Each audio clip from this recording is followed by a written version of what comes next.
Much of the debate around the Iran-U.S. nuclear agreement revolves around the so-called breakout time. It's the time required to produce enough weapons-grade uranium for a nuclear weapon. The Obama administration says that under its plan, Iran's breakout time will be expanded to 1 year compared to just 3 months now. But Alan Kuperman says that's not going to happen.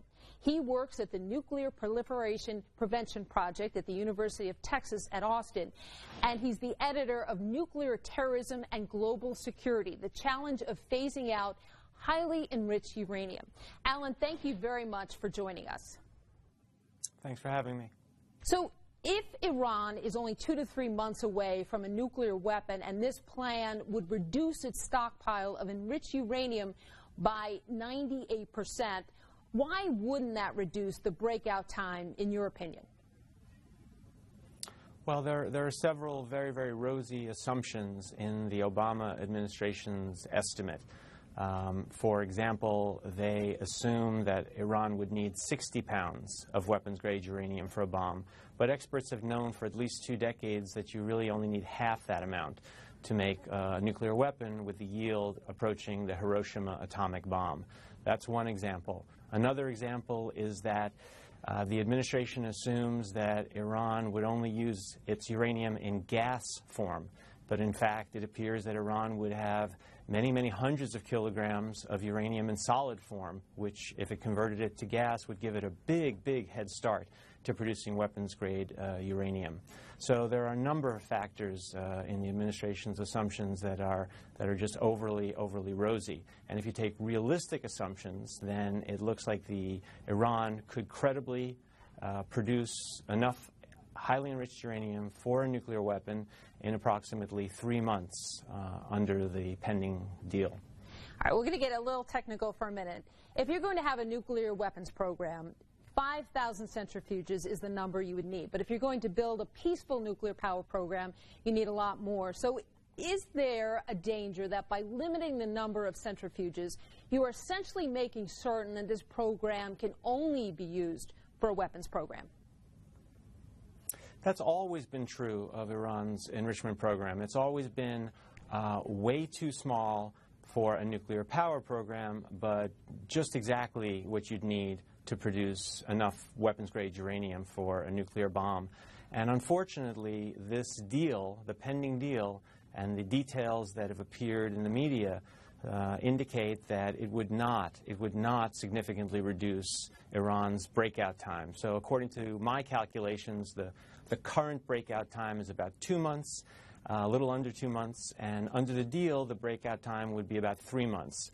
So what we would get out of this deal on breakout time is it would extend it by just over 1 month. That's not very much. It really doesn't make any difference whether Iran can produce enough uranium for a bomb in 2 months or 3 months.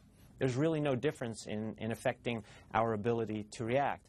And in return, Iran is going to get this extravaganza. It's going to get tens of billions of dollars. First, as a signing bonus when they get their frozen assets unfrozen. That's $30 to $50 billion in one shot, the estimates in the Wall Street Journal say. Okay. And then with the lifting of sanctions, it'll be billions and billions of dollars a year infusion to their economy. So they get a lot. We get very, very little on improved breakout time. All right, so you just said right there that a deal with Iran would be like signing, in your words, a $50 billion signing bonus, right?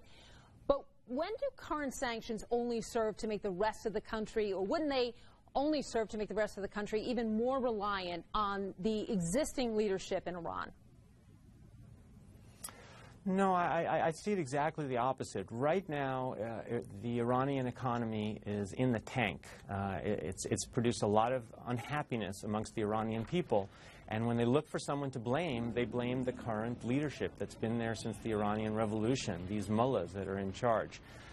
If things stay bad economically, that is very bad for the mullahs, and you might see regime change, as you nearly did a few years ago with the attempted Green Revolution. By contrast, under this deal, if we reward Iran with tens of billions of dollars, the economy is going to recover, and the Iranian people are going to give credit to the ruling regime, to the mullahs. That is going to entrench them. So if you're going to do something to help the mullahs and entrench the mullahs, we should get something really big in return, and we're not. All right, just, Alan, I have 30 seconds left, but I do want to ask you, President Obama had said that this could also strengthen the hand of moderate forces in Iran. What do you say to that?